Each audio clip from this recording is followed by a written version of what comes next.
World cup with JC অনুষ্ঠানে আবার ফিরে এলাম বিরতির পর। বিরতির সময় যখন আমরা আলোচনা করছিলাম সেই সময় মুনারের সঙ্গে আমার একটা ছোট্ট আলোচনা হচ্ছিল। এবারে এআই অর্থাৎ কৃত্রিম বুদ্ধিমত্তা সংস্থা ফ্রান্সকে বিশ্ব চ্যাম্পিয়ন বলে ঘোষণা করে দিয়েছে। তারা বলেছে ফ্রান্স এবং স্পেনের সম্ভাবনা বিশ্বকাপ জেতার সব থেকে বেশি। মুনার কি মনে হয় ফ্রান্স সম্পর্কে?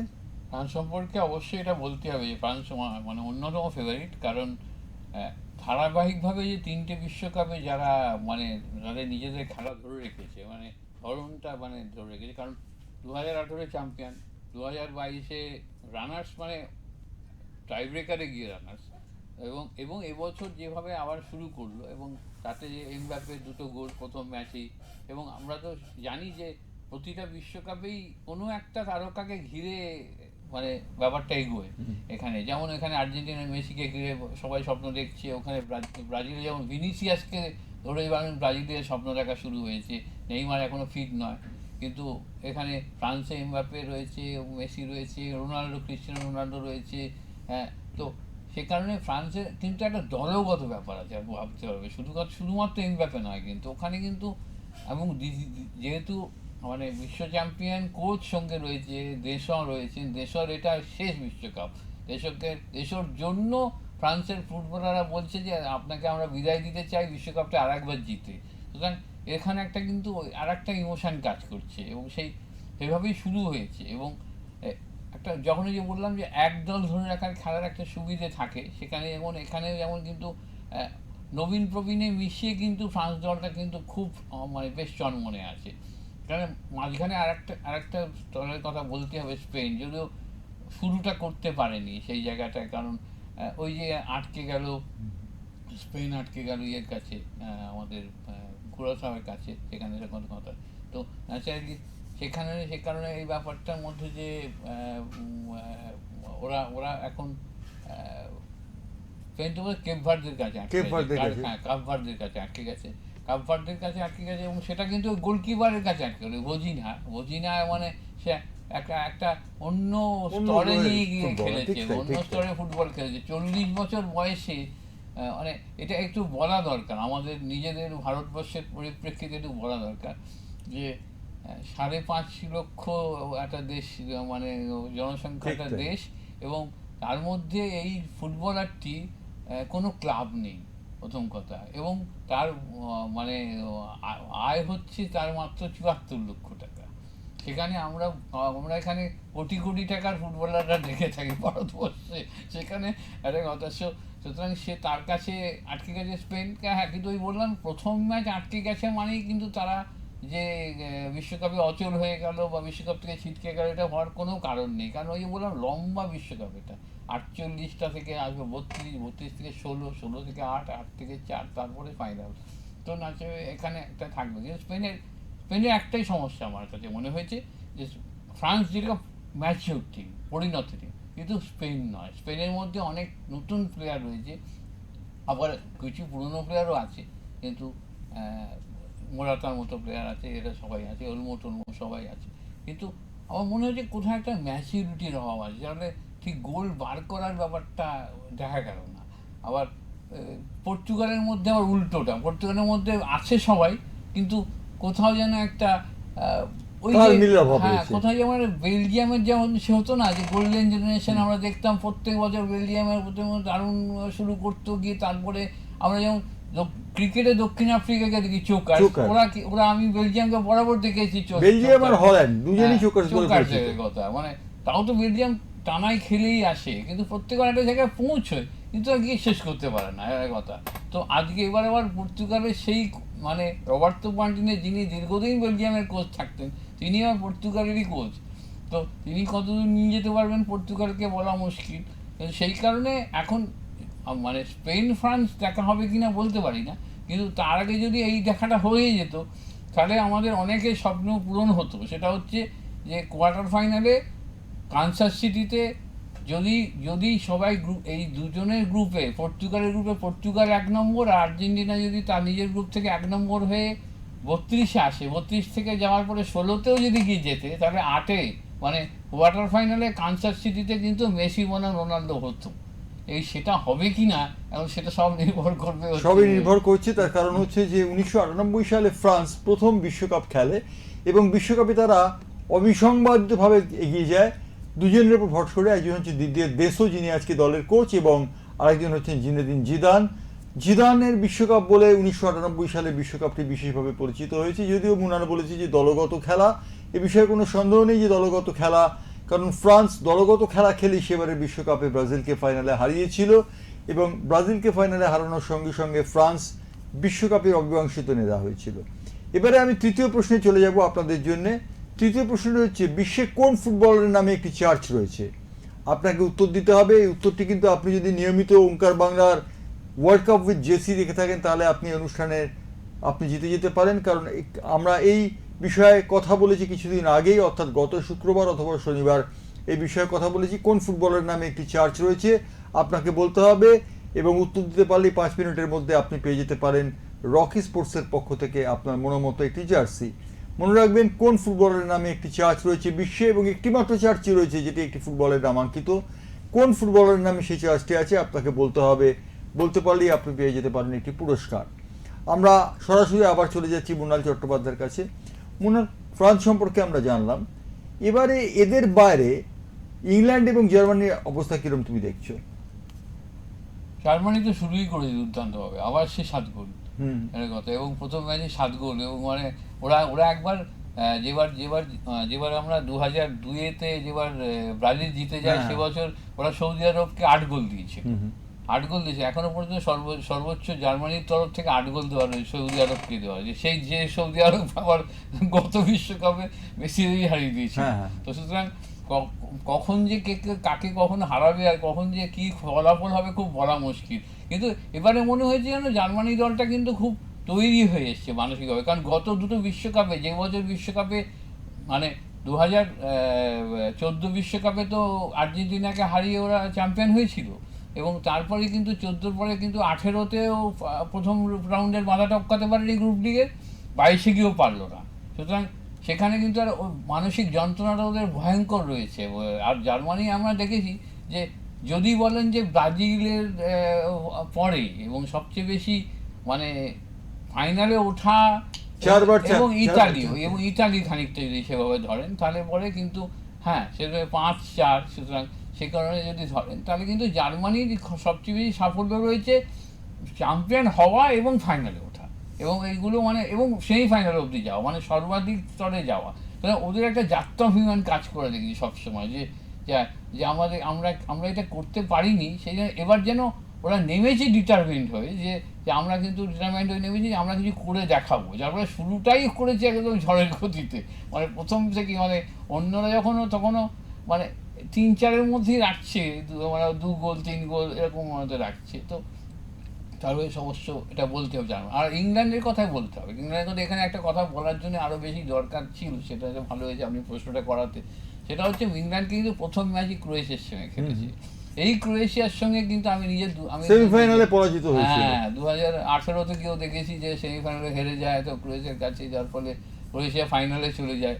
তো এবার তারপরেও মাঝেও তারা মানে মাঝে যেখানে সময় কখনো ইউরো কাপ বা কখনো অন্য সময় দেখা হয়েছে, হাড্ডাহাড্ডি লড়াই সবসময় হয়েছে ক্রোয়েশিয়া। এবং সবচেয়ে বড় কথা ক্রোয়েশিয়ার যে মানুষটার কথা না বললে এই আলোচনাটাই মানে মানে লুকা মডরিচের কথা বলবে। হ্যাঁ একদমই লুকা মডরিচের কথা বলছি। মানে আপনি যদি বলেন মেসির পরে কার সবচেয়ে বেশি আমি ফ্যান, তার আমি বলবো লুকা মডরিচের ফ্যান। কারণ এই ওর যে উঠে আসার গল্পটা আমরা নিজেরা ওখানে বিশ্বকাপে গিয়ে জেনেছি বা পরে জেনেছি যে ও কিন্তু অনেকের মতো কিন্তু শরণার্থী শিবির থেকে উঠে আসা।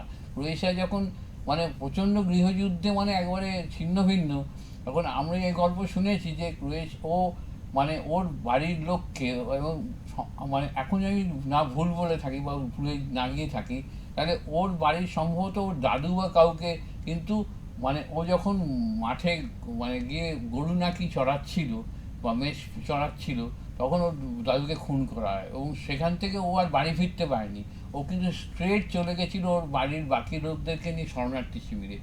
সেখানে গিয়ে ও শরণার্থী শিবিরে একটা বল কোথা থেকে জোগাড় করেছিল, এইসব বলটা নিয়ে ও এমন দাপিয়ে বেড়াতো ওখানে, মানে মানুষ অতিষ্ঠ হয়ে যেত লুকা মদ্রিজের অসাধারণ ফুটবল এবং লুকা মদ্রিজ যে মেসির পরেই সে বিষয়ে কোনো সন্দেহ নেই। আমাদের সঙ্গে আর একজন টেলিফোন লাইনে রয়েছেন, বলবেন কে বলছেন? হ্যাঁ বলুন। আমি প্রীতম পান্ত, হুগলি বৈদ্যবাড়ি থেকে বলছি। হ্যাঁ বলুন, আপনার নাম, উত্তরটি বলবেন। হ্যাঁ, উত্তরটি বলবেন। চার্জ কার নামে আছে বিশ্ব ফুটবলে? Diego Maradona. মারাদোনা নামে একটি চার্জ রয়েছে। একেবারে সঠিক উত্তর দিয়েছেন। সঠিক উত্তর দিয়ে আপনি পেয়ে গেলেন রকি স্পোর্টসের পক্ষ থেকে একটি বনমতো জার্সি। আপনি বলবেন আপনি কোন দলের সাপোর্টার? ব্রাজিল। আপনিও ব্রাজিলের সাপোর্টার? এখানে দেখছি ব্রাজিলের সাপোর্টার বেশি। ব্রাজিলের সাপোর্টার, আপনি ব্রাজিলের জার্সি পেয়ে যেতে পারেন, হলুদ রঙের জার্সি, উজ্জ্বল হলুদ রঙের সেই জার্সি আপনি পেয়ে যাবেন রকি স্পোর্টস থেকে। আপনাকে যা করতে হবে, আপনার পরিচয়পত্র নিয়ে আপনাকে যেতে হবে ময়দান মার্কেটে রকি স্পোর্টসের কাছ থেকে আপনি পেয়ে যেতে পারেন পুরস্কার। আমরা সরাসরি মুনাল চট্টোপাধ্যায়ের কাছে যাচ্ছি। মুনালের 5টি বিশ্বকাপ দেখার নানান ধরনের গল্প আমরা শুনছি, লুকা মদ্রিচের গল্প শুনছি। ওটাই বললাম, লুকা মদ্রিচের কথা এলো এই কারণে, ইংল্যান্ডের কথা ভেবে। তার কারণ হচ্ছে লুকা মদ্রিচ খেলেছেন, কিন্তু এখন আর যে তিনি যেহেতু বর্ষিয়ান হয়ে পড়েছেন, গত বিশ্বকাপেও কিন্তু ভাবুন যে লুকা মদ্রিচের তৃতীয় স্থানে শেষ করেছে। মরক্কোর সঙ্গে খেলা হয়েছে, মরক্কো যখন চতুর্থ স্থানে গেল, তখন লুকারা কিন্তু তখন থার্ড হলেন। সুতরাং সে কারণে আমরা লুকাকে পরে মানে অনেক আগে থেকে জানি, কিন্তু লুকার সঙ্গে আমাদের আর একটা সম্পর্ক তৈরি হয়ে গেছে। আমাদের এখানে যেহেতু ইগর স্টিমাচ আমাদের ভারতবর্ষের কোচও এসেছিলেন, এবং প্রতিনিয়ত যখন ভারতে উনি কোচ, ভারতীয় ফুটবল যখন ভারত খেলে, তখন আমরা নিয়মিত বার্তা পেতাম লুকা মদ্রিচের কাছ থেকে। সেটা আমাদের ইগরের মাধ্যমে, কখনো সুনীল ছেত্রীর কাছে, কখনো অন্য ফুটবলের কাছে তিনি শুভেচ্ছা বার্তা পাঠাতেন যে ইন্ডিয়া তোমরা ভালো খেলো, তোমাদের জন্য শুভেচ্ছা। এটা কিন্তু আমাদের একটা প্রাপ্তি হয়ে গেছে, যার ফলে লুকার সঙ্গে আমাদের আরেকটা আত্মিক সম্পর্ক তৈরি হয়েছে। এবং এইটা কেন আরেকটা যেটা বললাম, সেটা হচ্ছে ইংল্যান্ড কিন্তু এই লুকা মদ্রিচের টিমের সঙ্গে 4-2 গোলে জিতেছে, এবং সেটা কিন্তু মোটেই খুব একটা সহজ ব্যাপার নয়। সুতরাং ক্রোয়েশিয়া একটা বাঁধুনি আছে, সে অবস্থায় হ্যারিকেন 2টো গোল করেছে প্রথমে এই ম্যাচেই 2 গোল পেয়ে গেছেন হ্যারিকেন। এবং হ্যারিকেন, রাশফোর্ড, তারপরে রাইস, এরা প্রত্যেক বেলিংহাম, তো এতগুলো ভালো ভালো প্লেয়ার এখনও রয়েছে, এবং এদেরকে মানে টমাস টুচেল, আমরা একটা নিজেই এই গল্পটা পেলাম আর কি, আমরা নিজেরা জানতে পারলাম যে যখন হ্যারিকেন 2 গোল করেছে, একই সঙ্গে ওরা 2 গোল শোধ করে দিয়েছে, 2-2 হয়ে রয়েছে, হাফ টাইম হয়ে গেছে। তো একটা টেনশন ছিল যে ইংল্যান্ডের মধ্যে যে ম্যাচটা বের করতে পারবো তো। তাতে হ্যারিকেন নিজেই বলেছেন পরে ম্যাচের শেষে যে আমাদেরকে ড্রেসিং রুমে হাফ টাইমে যাওয়ার পরে টমাস টুচেল আমাদেরকে বলেন যে তোমরা তোমাদের খোলসের মধ্যে গুটিয়ে থেকে ফুটবল খেলছো কেন? তোমরা দেখাও যে তোমরা ইংল্যান্ড, তোমরা একটা সময় বিশ্ব চ্যাম্পিয়ন হয়েছিলে, তোমাদের নিজেদের সেই মানে যাওয়া হবে, তো কী হবে, এর থেকে খারাপ আর কী হবে? তোমরা তো এর থেকে খারাপ কিছু হতে পারে না। তো ওটা আমাদের এই পেপ টকটা আমাদের কাজে লেগেছে, এবং তারপরে আমরা মাঠে আসি এবং মানে ঝড় তুলে দিই, এবং সেটাতে আমাদের ওই বাকি 2টো গোল করে আমরা ম্যাচটা জিতি। তো এই টমাস টুখেলের কথা অবশ্যই বলতে হবে, বিদেশি কোচ, এবং তিনি ইংল্যান্ড দলের এবার কোচিংয়ের দায়িত্ব নিয়েছেন, এবং ইংল্যান্ডের কোচিংয়ের দায়িত্ব নিয়ে খেলার ধারাটাকে সম্পূর্ণ পাল্টে দিয়েছেন। 60 বছর ইংল্যান্ড ট্রফি পায়নি বিশ্বকাপ, 1966 সালে তারা বিশেষ বিশ্বকাপ জিতেছিল। তারপর 60 বছর কেটে গেছে, 60 বছর তারা বিশ্বকাপ পায়নি। এবারে যদি তারা বিশ্বকাপ পায় তাহলে বিশ্ব আর কিছু থাকবে না, তাই তো মুনাল? একদমই, কারণ আমরা জিও ফার্স্টের কথাই শুনেছি, জিও ফার্স্টের সেই গোলের কথা বারবারই ওঠে, সেগুলো বিতর্ক থেকেই যায়, কিন্তু সেটা নিয়ে আমার এখানে বক্তব্যটা নয়। বক্তব্যটা হচ্ছে যে মানে ইংল্যান্ড দাবিদার, ঠিক, ফ্রান্স দাবিদার, আর্জেন্টিনা দাবিদার, ইংল্যান্ড দাবিদার, স্পেন দাবিদার, জার্মানিও দাবিদার। সুতরাং এই মুহূর্তে হ্যাঁ, রোনাল্ডোর জন্য দাবিদার তো আছে, এবং সর্বশেষ বলতে হবে যে যারা সেই শেষবার 2002 সালে জিতেছিল ব্রাজিল, সেরা দক্ষিণ কোরিয়া এবং জাপানের সেই মাঠে, তারপর থেকে তারা অপেক্ষায় আছে ব্রাজিল হয়, এবং আপনার এখানে অনুষ্ঠানে বারবার ব্রাজিলের সমর্থকরা বারবার ঘুরে আসছেন। সুতরাং তাদের স্বপ্ন পূরণের ব্যাপারটাও কিন্তু রয়ে গেছে। সুতরাং দাবিদার কিন্তু অনেকেই আছে, এবং দাবিদার অনেকেই, এবং কখন কার সঙ্গে কোথায় দেখা হয়ে যাবে, কখন কার সঙ্গে, সবাই 19-20 পার্থক্যে আছে তার মধ্যে, এটুকু বলতেই হবে। আচ্ছা, আপনি অনুষ্ঠান নিশ্চয়ই মন দিয়ে দেখছেন, যদি মন দিয়ে দেখেন তাহলে কিন্তু মুনাল একটু আগে এই প্রশ্নের উত্তর দিয়ে দিয়েছে। আমাদের পরের প্রশ্নটি 4 নম্বর প্রশ্ন হচ্ছে, স্পেনকে আটকে দিয়েছে কেপ ভার্দে, যারা ফিফার বদান্যতায় কাবা ভার্দে বলে পরিচিত হয়েছে। তাদের জনসংখ্যা কত, কত জনসংখ্যায় তারা বিশ্বকাপ খেলছে, এই প্রশ্নের উত্তর আপনাকে দিতে হবে। যদি আপনি আমাদের এই ওয়ার্ল্ড কাপ উইথ জেসি ওঙ্কার বাংলায় নিয়মিত দেখে থাকেন এবং আজকে যদি অনুষ্ঠান খুব ফলো করে থাকেন, তাহলে মুনাল কিন্তু এই প্রশ্নের উত্তর দিয়ে দিয়েছে, একটু আগে এই প্রশ্নের উত্তর দিয়েছে। আপনাদের কাছে প্রশ্ন, কাবা ভার্দে বা কেপ ভার্দে নামে কি বাসে যায়? উইলিয়াম শেক্সপিয়ার বলে গেছেন, what's there is in a name. অতএব কাবা ভার্দে অথবা কেপ ভার্দে যাই বলি না কেন, তার জনসংখ্যা কত, এই প্রশ্নের উত্তর আপনাকে দিতে হবে। আপনি সঠিক উত্তর দিতে পারলেই পেয়ে যাবেন ওয়ার্ল্ড কাপের একটি জার্সি। সেই জার্সি আপনি সংগ্রহ করবেন ময়দান মার্কেটের রকি স্পোর্টস থেকে। রকি স্পোর্টস আপনার জন্য উপহারের সামগ্রী রেখে দিয়েছে। অতএব আমরা পরের প্রশ্নের উত্তরে যাব, তার আগে আপনারা 5 মিনিট সময় আছে, 5 মিনিটের মধ্যে উত্তর আপনাকে দিতে হবে এই প্রশ্নের, অর্থাৎ কাবা ভার্দে বা কেপ ভার্দের জনসংখ্যা কত। মুনাল কিন্তু এই প্রশ্নের উত্তর দিয়ে দিয়েছে। আপনি যদি অনুষ্ঠান নিয়মিত মন দিয়ে দেখে থাকেন, তাহলে আপনি এই প্রশ্নের উত্তর দেওয়া খুব একটা অসুবিধা হবে না। আমার প্রশ্ন হচ্ছে মুনাল, আমরা কাবা ভার্দের কথা বলছি, কুরাসাওয়ার কথা বলছি, ভারত কবে বিশ্বকাপ খেলবে? প্রশ্নটা খুবই কঠিন প্রশ্ন। এটা আমি অন্য একটা প্রসঙ্গে বলি। একটা অনুষ্ঠান হচ্ছিল, তো সেই অনুষ্ঠানে ইগো স্টিমার ছিলেন, বাইচুং ভুটিয়াও ছিল। এই সম্প্রতি মানে বিশ্বকাপ চলতে চলতে যে ধারাভাষ্যগুলো হয়, তার মাঝে যে বিশেষজ্ঞর মতামত চলে, সেখানে বাইচুং একটু আক্ষেপ করে বলছিলেন, ইগরকে বলছিলেন যে আজকে ফিফা 48টা দেশের ব্যবস্থা করে দিল, তো আমাদের সময় অবধি তো 4টে দেশের বেশি তো এশিয়া থেকে কোটা ছিল না, এখন 8টার প্রায় কোটা হয়েছে। সুতরাং হয়তো যদি আজকে থেকে যদি 20 বছর আগে করে দিত, তাহলে আমরা মনে হয় এর মধ্যে ঢুকে পড়তে পারতাম। আমি মনে হয় সেভাবে ভাবি না। এটা কিন্তু মানে ঠিক নয়, কারণ যদি তাই হয় তাহলে তো বাকি যারা জাপান থেকে আরম্ভ করে দক্ষিণ কোরিয়া রয়েছে, উত্তর কোরিয়াও খেলে নিয়েছে, এখান থেকে ইরান তো রয়েছেই। ইরানেও সবাই দেখছে এবারে ইরানের মানে কি প্রতিকূলতার মধ্যে খেলছে, এবং ইরানের দলটিকে রাখা হয়েছে মেক্সিকোয়, এবং মেক্সিকো তাদের বেস ক্যাম্প থেকে তাদের নিয়ে আসা হয় ক্যালিফোর্নিয়ায়। তারা ম্যাচের দিন সকালবেলা আসে এবং তারা লস অ্যাঞ্জেলেসে খেলে এবং তারপর তারা চলে যায়। মানে কি খুব তাদেরকে একটু এটা একটা অসম্মানজনক কি হয়েছে, কারণ তাদেরকে বলা হয়েছে তোমরা ম্যাচ খেলে এবার ফিরে চলে যাও, মানে তোমরা তাদেরকে ওয়েটই করতে দেওয়া হয়নি কথা। তো এই কারণে এবং কিন্তু এই প্রতিকূলতার মধ্যে ইরান নিউজিল্যান্ডের সঙ্গে 2-2 ড্র করেছে, এর থেকে বড় কৃতিত্ব কিছু হতে পারে না কথা। এবং আরেকটা কথা মাথায় রাখতে হবে, ইরানই একমাত্র দল যে দলটা কিন্তু প্রথম এবছর 2026 বিশ্বকাপে যে প্রথম দল কোয়ালিফাই করেছিল মূল পর্বে যাওয়ার, তার নাম ইরান। তাকে তার যাওয়া নিয়ে, তার ভিসা নিয়ে, তার এত কিছু নিয়ে। ডোনাল্ড ট্রাম্প সম্পর্কে একটু আগেই আমাদের ফিফার প্রেসিডেন্ট তিনি একটি ঘোষণা করেছেন। তিনি বলেছেন ডোনাল্ড ট্রাম্প হচ্ছেন এখনকার ফুটবলের অগ্রদূত। কিন্তু যে কথা তিনি বলে থাকুন, ডোনাল্ড ট্রাম্পকে তিনি শান্তি পুরস্কারও দিয়েছেন। ডোনাল্ড ট্রাম্পের ইচ্ছে ছিল নোবেল শান্তি পুরস্কার পাওয়া, তা না পেয়ে তিনি পেয়েছেন ফিফার শান্তি পুরস্কার। সান্ত্বনা পুরস্কার হিসেবে এটি গণ্য হতে পারে। কিন্তু ডোনাল্ড ট্রাম্প যে কথা বলেছেন, তিনি ফিফার প্রেসিডেন্ট সম্পর্কে বলেছেন king of football. King of football বলতে আমরা তো পেলে, মারাদোনা, মেসি, রোনাল্ডো এদেরই বোঝাই। কিং অফ ফুটবল কিভাবে হবেন? এটা মানে হওয়ার কোনো জায়গা নেই, কথা নেই। তার কারণ হচ্ছে যে, এবং সবচেয়ে বড় কথা হচ্ছে যে আমি এখনো মনে করি যে আমেরিকা কিন্তু ফুটবলের দেশ নয়। কারণ এটাকে আপনি জানেন যে সকার আর ফুটবল দুটো শব্দের মধ্যে দুটো আকাশ পার্থক্য আছে। আপনি ভালোই জানেন, আপনি একটা সময় বিশ্বকাপ নিয়মিত করেছেন, এবং আমেরিকায় সকার বলতে আমরা যেটাকে ফুটবল বুঝি, আমরা যেটাকে ফুটবল বলি, আর ওরা ফুটবল বলতে বোঝে রাগবি, হ্যাঁ, একদম, বা বেসবল, যদি খুবই আরেকটা জনপ্রিয় খেলা বেসবল, যেটা আমেরিকান ফুটবল বলে পরিচিত। আপনি খুব লক্ষ্য করলে দেখবেন যে খুব কয়েকটা ম্যাচ ছাড়া এখনো পর্যন্ত অধিকাংশ ক্যালারি ফাঁকা লাগছে। এবং যেহেতু এত ধরনের প্রতিকূলতা ফেস করতে হচ্ছে পর্যটন। আচ্ছা, আমাদের সঙ্গে একটা ফোন এসে গেছে, ফোনটা নিয়ে নিই তারপর। হ্যাঁ বলুন, কে বলছেন? হ্যাঁ, আমি উজ্জ্বল মাইতি বলছি, হাওড়াতে। হ্যাঁ বলুন, আপনার উত্তরটি বলবেন। প্রায় 5,29,000।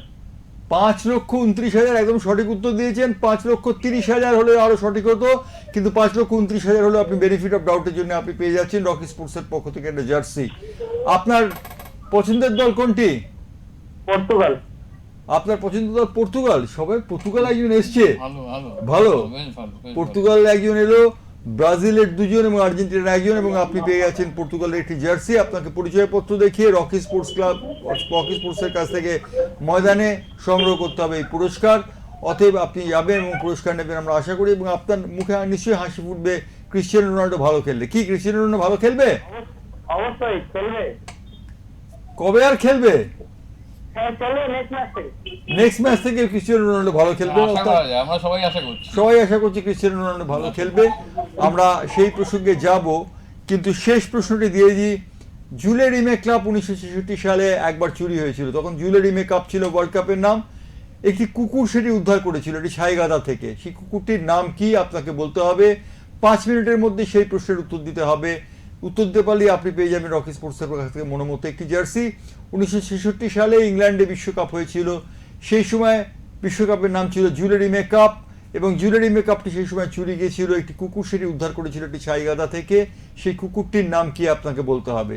কুকুরটির নাম বলতে পারলে আপনি পেয়ে যাবেন রকি স্পোর্টসের পক্ষ থেকে একটি পুরস্কার, যে পুরস্কার আপনার মনোমতো জার্সি হবে এবং যা আপনি সংগ্রহ করতে পারবেন রকি স্পোর্টস ক্লাবে আপনার অভিজ্ঞান দেখিয়ে, অর্থাৎ আপনার কোনো আধার কার্ড অথবা এই ধরনের কিছু দেখিয়ে আপনি পেয়ে যাবেন পুরস্কার। অতএব আপনি পরিচয়পত্র নিয়ে যাবেন এবং পুরস্কার জিতে নেবেন আমরা আশা করি। প্রশ্নটি হচ্ছে 1966 সালে ইংল্যান্ড বিশ্বকাপে জুলে রিমে কাপ তখন নাম ছিল, জুলে রিমে কাপ চুরি গিয়েছিল, সেই সময় একটি কুকুর সেটি ছাইগাদা থেকে উদ্ধার করেছিল, সেই কুকুরটির নাম কি? আপনাকে এই প্রশ্নের উত্তর দিতে হবে। মুনাল, আমাদের অনুষ্ঠান প্রায় শেষ পর্বে পৌঁছে গেছে। আমার একটা প্রশ্ন এবারে, ইয়ামাল তাকে দেখা গেল যে প্রস্তুতির আগেই মাঠে নামিয়ে দেওয়া হলো। হ্যাঁ, এখানে ওইটাই একটা মানে আমি যেমন এই যে দেখতে পাচ্ছি যে আমরা ব্রাজিলের কোচ যেমন তিনি নেইমারের সম্পর্কে তাড়াহুড়ো করছেন না, কারণ তিনি বুঝে গেছেন যে তিনি তো আনসেলত্তি, সবাই জানি কত বড় কোচ, এবং আনসেলত্তির কতগুলো রেকর্ড আছে আপনি নিজেই জানেন। যে আনসেলত্তি ক্লাবের কোনো কোচ ক্লাবের প্রশ্ন দিতে সাফল্য, ইউরোপিয়ান চ্যাম্পিয়নশিপ থেকে আরম্ভ করে সমস্ত কিছু তার ক্লাব সাফল্য প্রশ্ন দিত, কিন্তু দেশের হয়ে তার এখনো পর্যন্ত সেই ধরনের সাফল্য নেই। এবং তারপরে তিনি এসেছেন ব্রাজিলের আবেগ নিয়ে, তো সেখানে তো তিনি কিন্তু নেইমারকে কিন্তু রেখেছেন। তবে কিন্তু একটা কথা দেখুন যে বারবার কথা হচ্ছিল যে নেইমার শেষ পর্যন্ত উনি কিন্তু নেইমারকে একটা চাপে রেখেছিলেন যে তুমি ধরো হয় যে যদি ফিট না থাকো তোমাকে কিন্তু দলে নেবো না, কিন্তু শেষ পর্যন্ত দলে নিলেন, রাখলেনও। কিন্তু এখনো কিন্তু উনি মনে করছেন যে আমি যদি মানে 11 জন নিয়ে খেলতে নামবো, উনি একটা কথা বলেছিলেন যে আমি 11 জন ফিট প্লেয়ার চাই, আমার একটা 10 জন নামি 10 জন ফিট প্লেয়ার, একজন নামি প্লেয়ার আনফিট প্লেয়ার নিয়ে নেমে আমার কিন্তু 10 হয়ে যাওয়ার কোনো মানে হয় না। সুতরাং উনি ওয়েট করছেন। লামিনের ক্ষেত্রে কিন্তু এটা কিন্তু ঠিক হয়নি স্পেনের কোচের। কাবো ভার্দের বিরুদ্ধে যখন গোলশূন্য খেলা সেই সময় তিনি নামিয়ে দিলেন, মনে করেছিলেন বলে ও কিছু মিরাকেল করে ফেলবে, কিন্তু মিরাকেল করলে যেন ফিটনেস লাগে। মিরাকেল করার জন্য মেসির মতো নিজেকে তৈরি করবা, ফিট রাখতে হবে। সেটা হচ্ছে যে কথা। এই বয়স, আমরা যেটা বলি না যে বয়স একটা পরিসংখ্যান মাত্র, সেখানে ওটা কোনো আগে না। প্রতিভা কিন্তু বয়সকে আটকে রাখে না, কিন্তু সেটা কিন্তু লামিনের ক্ষেত্রে এখনো খাটেনি। তার কারণ যে গত ইউরোপ কাপটা আপনি যেটা ওই যে পর্তুগালের সঙ্গে যে ইউরোপিয়ান ফাইনালটা হয় যেটা, সেখানেও কিন্তু এই একই কথা আসে যে লামিন কিন্তু পরিণত বোধের দিক থেকে এখনো কমে আছে। 18 বছর মাত্র বয়স। হ্যাঁ, প্রতিভার দিক থেকে অসাধারণ, কিন্তু সময় লাগবে। তাহলে মেসির কেন এত সময় লাগলো? মেসির তাহলে 5টা বিশ্বকাপ কেন লেগে জিততে? আগে এসেই চমক দিয়ে তো মেসিও পারতো, তা তো পারেনি। তাহলে 5টা বিশ্বকাপ লেগে ইয়ামালকে সময় দিতে হবে, ইয়ামালের সময় পাবে। তার জন্য কিন্তু প্রথম ম্যাচ থেকে এই দরকার নেই, এবং তাকে ঠিক ছিল উরুগুয়ে ম্যাচে নামানো হবে, তৃতীয় ম্যাচে। হয়তো পরের ম্যাচগুলো থেকে আমরা ওকে আবার ফিরে পাবো, হয়তো ওর নিজস্ব সক্রিয় মেজাজেই পাবো। কিন্তু আমার মনে হয়েছে যে প্রথম ম্যাচটা চট করে এভাবে ওই 10 মিনিট 15 মিনিট 20 মিনিটের জন্য হয়তো মনে করছেন যে ওনাকে বাজিমাত করার চেষ্টা, ম্যাচ প্র্যাকটিস দিতে চেয়েছেন, মনে হচ্ছে ম্যাচের ভাইবটা দিতে চেয়েছেন। বিশ্বকাপে তো ও খেলেনি, আগে বিশ্বকাপে তো প্রথমবার খেলছে, সুতরাং বিশ্বকাপের ভাইবসটা দিতে চেয়েছেন। সেইটার জন্য হয়তো কোচ ব্যবহার করেছে। কিন্তু ওই ফুয়েন্তে একটা চান্স নিয়ে নিলেন যে দেখা যাক না, যদি হয়ে যায়, যদি এটা ক্লিক করে যায়, কিন্তু ক্লিক করেনি। তো আমি আশা করি যে ইয়ামাল কিছু করবে। অর্থাৎ ইয়ামাল সম্পর্কে মুনাল চট্টোপাধ্যায় আশাবাদী যে ইয়ামাল কিছু খেলা দেখাবেন। আমাদের শেষ প্রশ্ন যেটি গেছে আপনাদের কাছে, 1966 সালে ইংল্যান্ডে জুলে রিমে কাপ চুরি হয়ে গিয়েছিল, একটি কুকুর সেটি উদ্ধার করেছিল ছাইগাদা থেকে। আপনাকে উত্তরটি দিতে হবে, সময় কিন্তু আর নেই। অতএব আপনি টেলিফোন ক্রেডেল ধরুন এবং ক্রেডেল ধরে আপনি উত্তরটি দিন। আপনার উত্তরের জন্য অপেক্ষা করছি। সময় প্রায় শেষ হয়ে গেছে। উত্তরটি আমি দিয়ে দিচ্ছি। কুকুরটির নাম ছিল পিকেল। কুকুরটির নাম ছিল পিকেল। পিকেলের সকালবেলা প্রাতঃভ্রমণে বেরিয়েছিলেন তার কর্তা, অর্থাৎ পিকেলকে নিয়ে প্রাতঃভ্রমণে গেছিলেন। তিনি ছাইগাতার মধ্যে হঠাৎ পিকেলকে কিছু একটা খুঁজতে দেখেন এবং ছাইগাতার মধ্যে তিনি দেখেন যে বিশ্বকাপ জুয়েলারি মেকআপ যেটি চুরি গিয়েছিল সেই চুরি যাওয়া বিশ্বকাপটি রয়েছে। আমাদের অনুষ্ঠান আজকে ওয়ার্ল্ড কাপ উইথ জেসি এখানেই শেষ। আগামীকাল আবার আমরা আসব। আগামীকাল আপনাদের আমরা বলেছিলাম যে গানে, গল্পে, আড্ডায় এই বিশ্বকাপ সমাদৃত হবে। ওয়ার্ল্ড কাপ উইথ জেসিতে আপনারা দেখবেন সেই গানের আড্ডা। আগামীকাল বিশ্বকাপের গান থাকবে এবং সেই গানে অংশ নেবেন নামী শিল্পীরা এবং আপনারা অবশ্যই ওয়ার্ল্ড কাপ উইথ জেসি দেখবেন ওঙ্কার বাংলা টিভিতে। এবং মুনালকে ধন্যবাদ আমাদের সঙ্গে যোগ দেওয়ার জন্য, অসংখ্য ধন্যবাদ। আমাদের অনুষ্ঠান আজকেই শেষ করতে হচ্ছে, সময় শেষ। উত্তর আপনারা দিতে পারেননি, জার্সিটাকে আমি নেবো। নিতেই পারেন। কারণ যাই হোক। আপনি প্রচুর বিশ্বকাপ করেছেন, আপনি নিতেই পারেন। তাহলে আমাকে বিশ্বকাপের এই লড়াই থেকে মুনাল বাইরে রাখছে। অনুষ্ঠান আমরা শেষ করছি আজকে। আবার ফিরে আসবো আগামীকাল সন্ধ্যে 7টায়।